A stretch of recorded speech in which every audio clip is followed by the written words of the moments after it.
Bismillah. Assalamualaikum warahmatullahi wabarakatuh.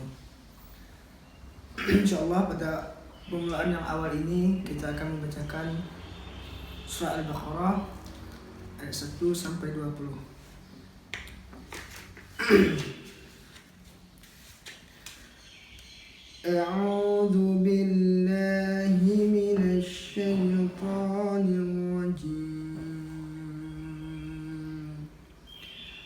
Bismillahirrahmanirrahim. Alif Lam Mim.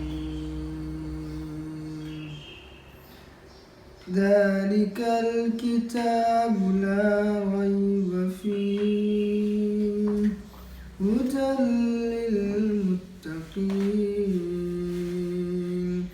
alladzina yu'minuna bil ghaibi wa yuqimuna as-salata wa mimma razaqnahum yunfiqun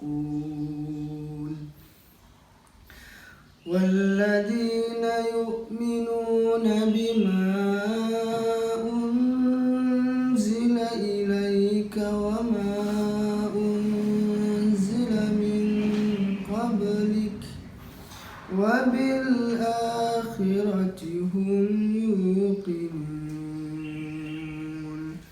ulaika ala hudan min rabbihim wa ulaika humul muflihun. Innal ladzina kafaru sawa'un 'alaihim a'anzartahum am lam tunzirhum la yu'minun. Khatamallahu ala qulubihim wa ala sam'ihim wa ala absarihim ghishawatun wa lahum 'adzabun 'adzim. Wa minan nasi man yaqulu amanna billahi wa bil yawmil akhir wa ma hum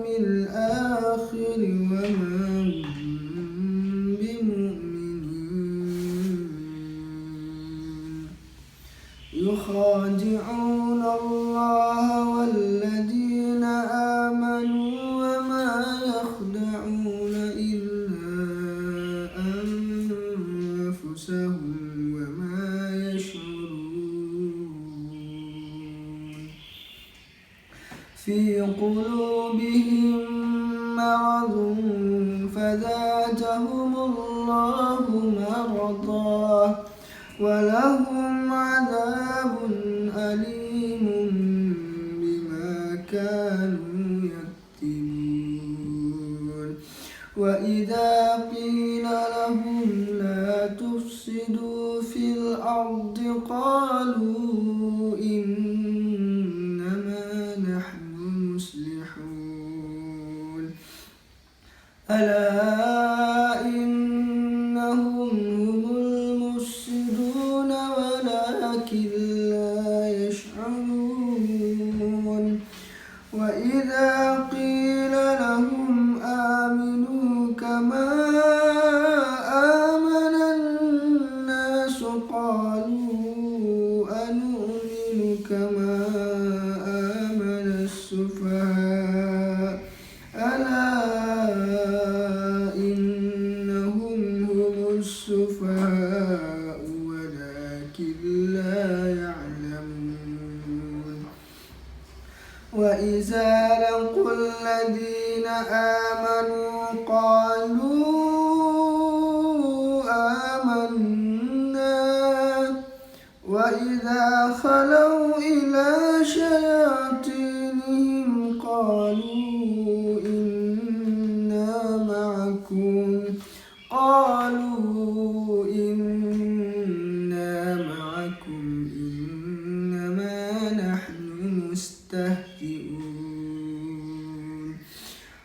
والله يستهزئ بهم ويمدهم في طغيانهم يعمهون أولئك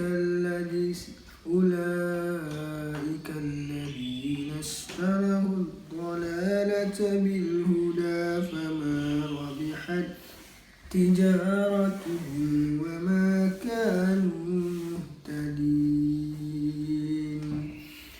مثلهم كمثل الذي استوقد نارا فلما أضاءت ما حوله ذهب الله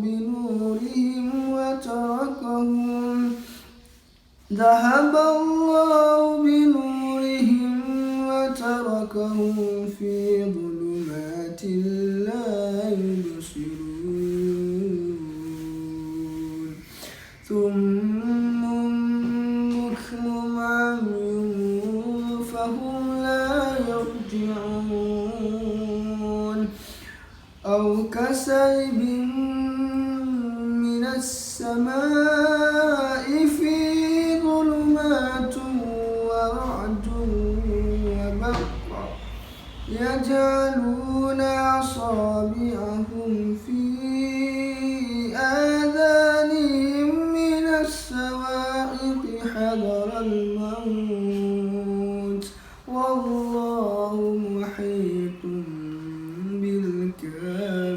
بالكافرين يكاد البرق يخطف أبصارهم كلما أضاء لهم مشوا فيه وإذا أظلم عليهم قاموا ولو شاء الله لذهب بسمعهم وأبصارهم